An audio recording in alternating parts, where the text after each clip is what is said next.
Bienvenue sur Aletheia, un espace où l'esprit humain se confronte à ses illusions les plus profondes. Aujourd'hui, nous nous plongeons dans une question essentielle. Comment le plaisir détruit-il nos vies? Ce n'est pas seulement une réflexion sur l'éphémérité de nos désirs, mais une exploration de la manière dont nous nous abandonnons à ces tentations fugaces, cherchant à combler des vides qui, en réalité, ne peuvent être remplis. À travers l'avertissement d'Aldous Huxley, nous examinerons comment ce que nous percevons comme un refuge, le plaisir, devient en fait le plus grand piège de notre époque. Chaque instant de satisfaction est une promesse de bonheur, mais au fil du temps, cette quête incessante nous conduit à la perte de notre essence véritable. Préparez-vous à remettre en question ce que vous pensiez savoir sur le plaisir et à voir au-delà des illusions qui façonnent notre quotidien. Le plaisir comme échappatoire. Le plaisir, ce doux poison qui se glisse dans nos vies sous des formes infinies, est souvent perçu comme une simple récompense, un répit momentané dans un monde accablé par les exigences de l'existence. Pourtant, au lieu d'être un véritable remède, il devient un mécanisme d'évasion. Le corps et l'esprit, constamment sollicités par un monde saturé d'infinité d'images, de sons et de promesses, cherchent des refuges. Mais ces refuges, bien que tentants, sont illusoires. Et dans cette illusion de satisfaction immédiate, l'individu se perd un peu plus chaque jour.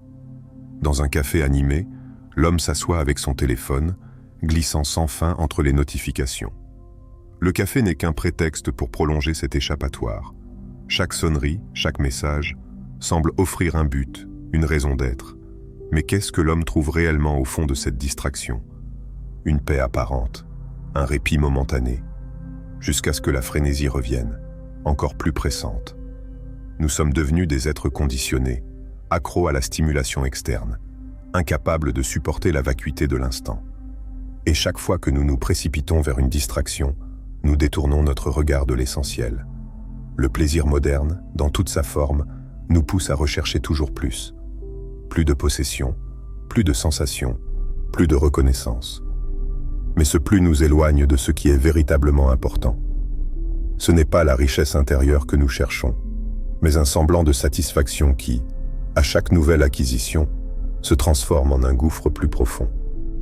Nous pensons qu'en consommant toujours davantage, nous comblerons un vide en nous, mais ce vide ne fait qu'empirer. Il est là, toujours, sous la surface, attendant que nous le voyions. L'homme n'est plus un chercheur de sens.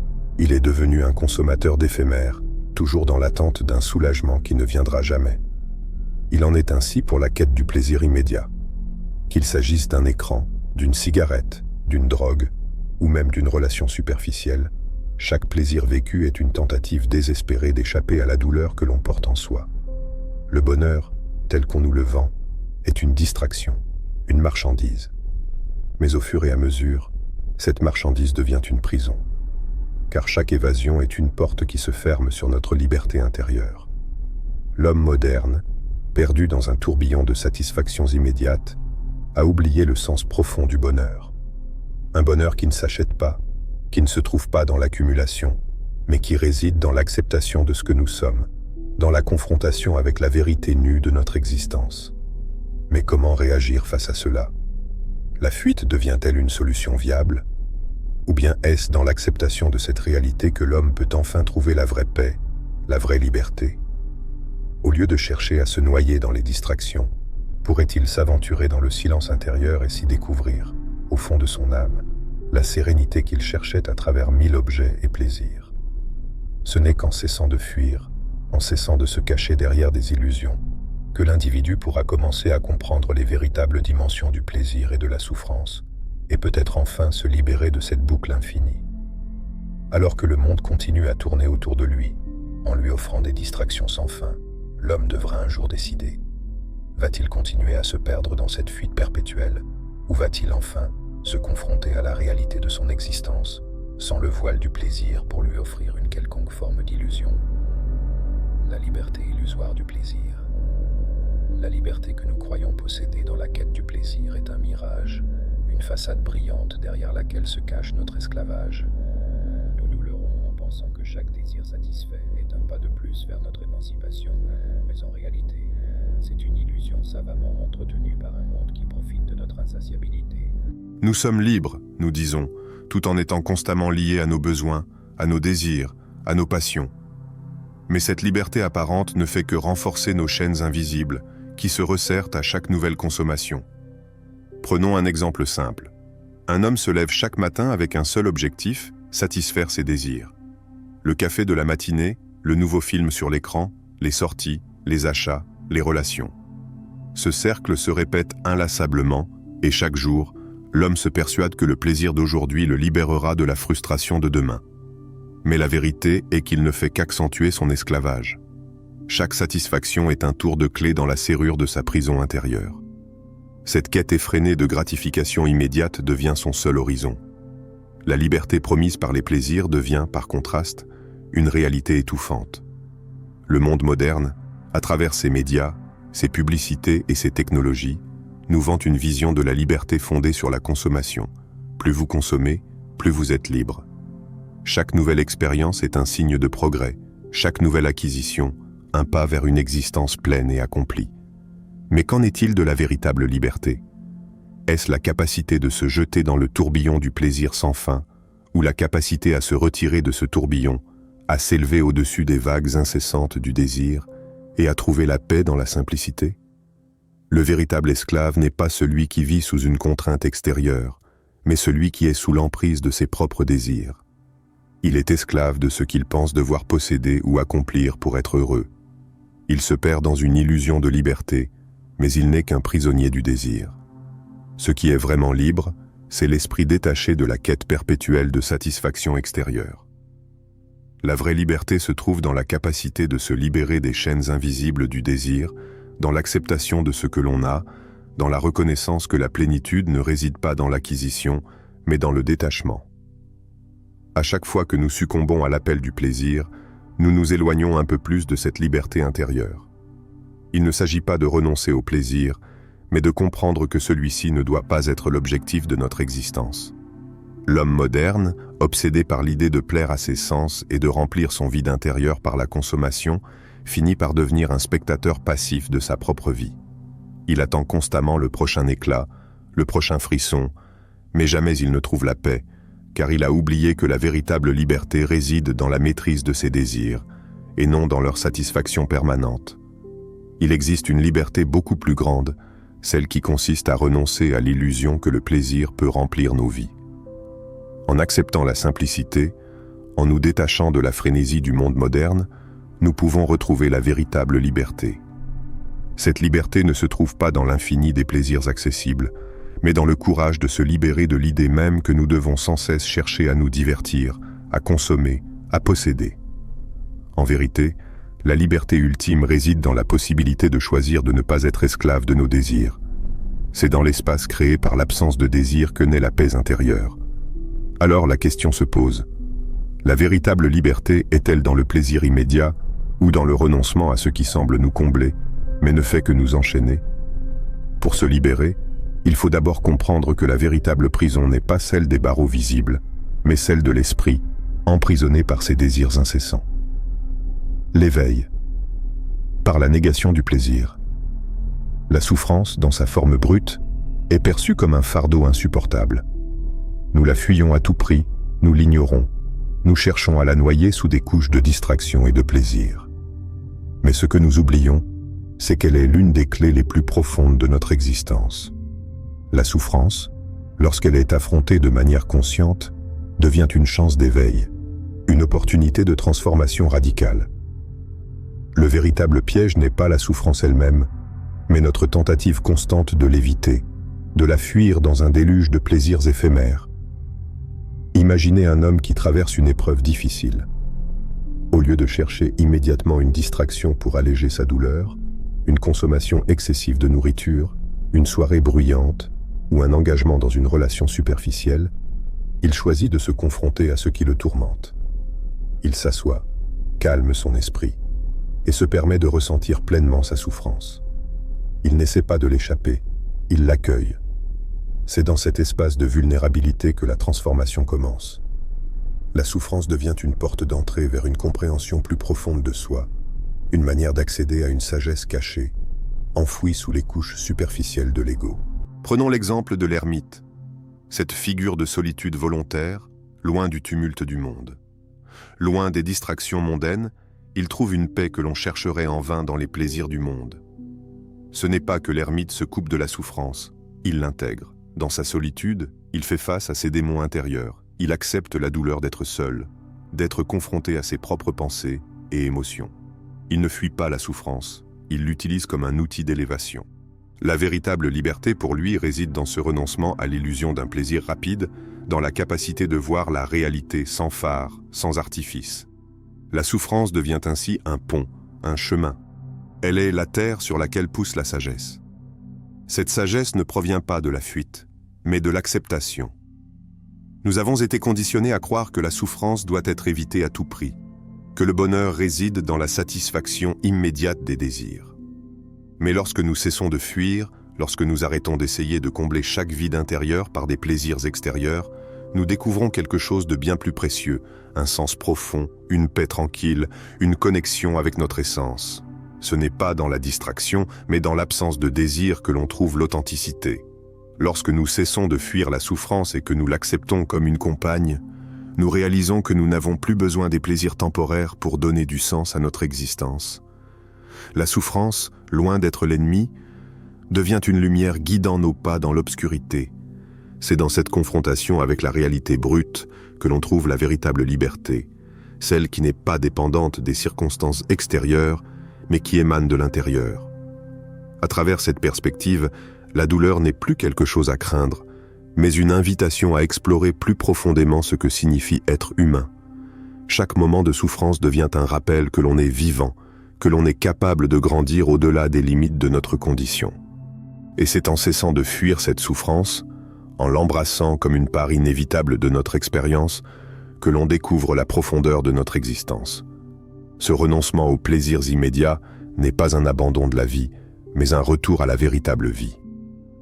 L'homme qui accepte la souffrance comme un chemin plutôt que comme une entrave devient un être d'une grande sagesse.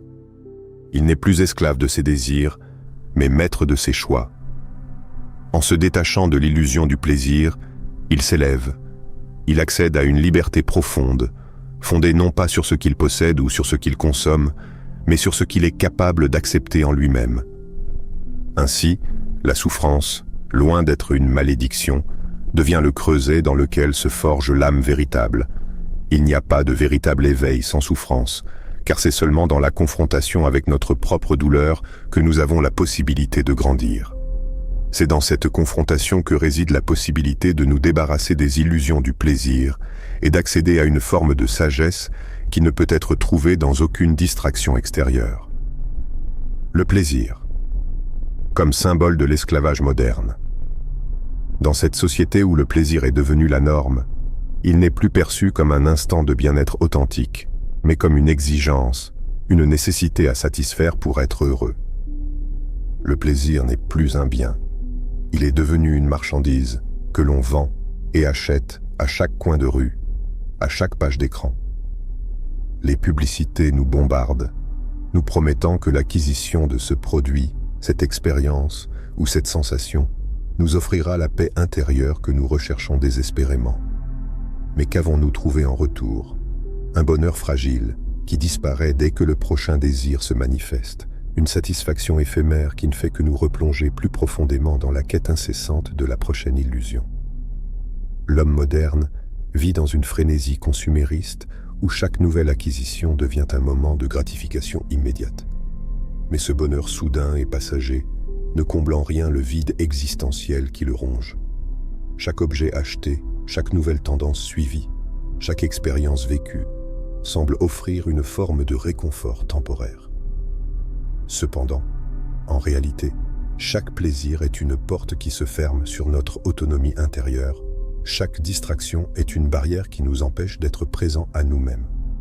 Nous croyons que la possession matérielle ou la satisfaction immédiate des désirs peut combler un vide que nous ne comprenons même pas. Mais au fond, ce vide ne peut être comblé par ce que le monde nous offre. Ce vide est profond. Il réside dans notre incapacité à être en paix avec nous-mêmes, à être heureux sans l'artifice des distractions permanentes. Nous cherchons à remplir ce vide avec des plaisirs qui ne font qu'aggraver notre état, car il nous éloigne de l'essence même de ce que nous sommes. Chaque plaisir est comme une distraction qui nous éloigne davantage de la vérité intérieure, de la paix durable qui ne réside pas dans les objets extérieurs, mais dans un équilibre profond avec soi-même. Le piège du plaisir moderne ne réside pas seulement dans la consommation effrénée, mais dans l'idée que c'est là que réside le véritable bonheur.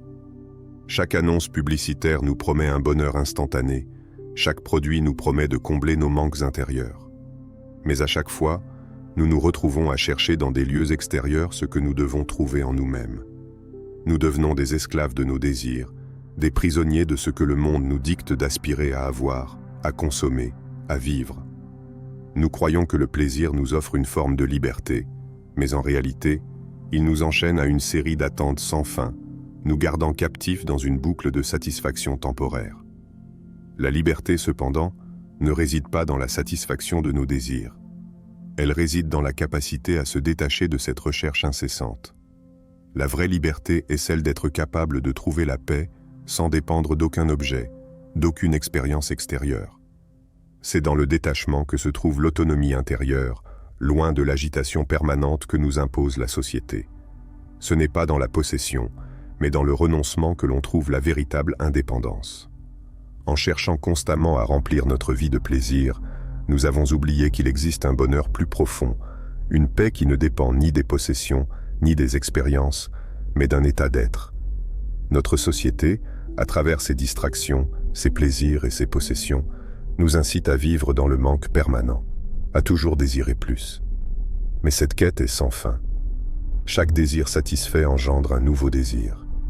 Nous nous retrouvons à courir sans cesse après quelque chose qui nous échappe, comme si notre vie entière était dédiée à combler des vides qui, en réalité, ne peuvent être comblés. Ce processus nous rend esclaves de nos propres désirs. Nous nous convainquons que nous sommes libres lorsque nous avons tout ce que nous voulons, mais nous ne faisons qu'entrer dans une cage invisible, créée par nos propres désirs. Le véritable piège du plaisir moderne est de nous faire croire que la quête du plaisir nous mène à la liberté.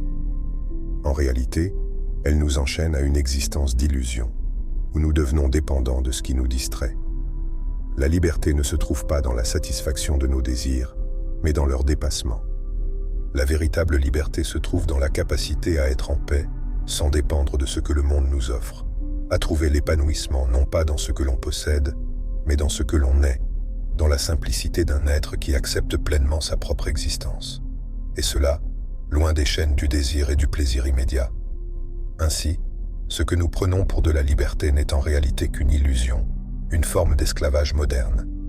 La véritable liberté n'est pas dans la consommation, mais dans l'éveil à la vérité intérieure, à la paix qui réside au-delà de tout ce qui est extérieur. Se libérer du plaisir, ce n'est pas s'interdire de vivre, mais se libérer du besoin constant de chercher à combler un vide qui n'existe que dans l'illusion de notre esprit. Le retour à soi, le chemin de la révélation. Le chemin vers la révélation de soi commence là où tout semble se vider, là où les illusions du monde ne parviennent plus à masquer la vérité de notre être intérieur. Nous vivons dans un monde saturé de bruit, de distractions, de fausses promesses. Et pourtant, c'est dans le silence que réside la réponse. Quand nous cessons de courir après les plaisirs éphémères, lorsqu'on arrête de chercher à remplir chaque instant avec des distractions vaines, nous découvrons qu'il y a une paix qui nous attend au-delà de tout cela. Une paix qui n'est pas une récompense, mais un retour à ce que nous sommes véritablement.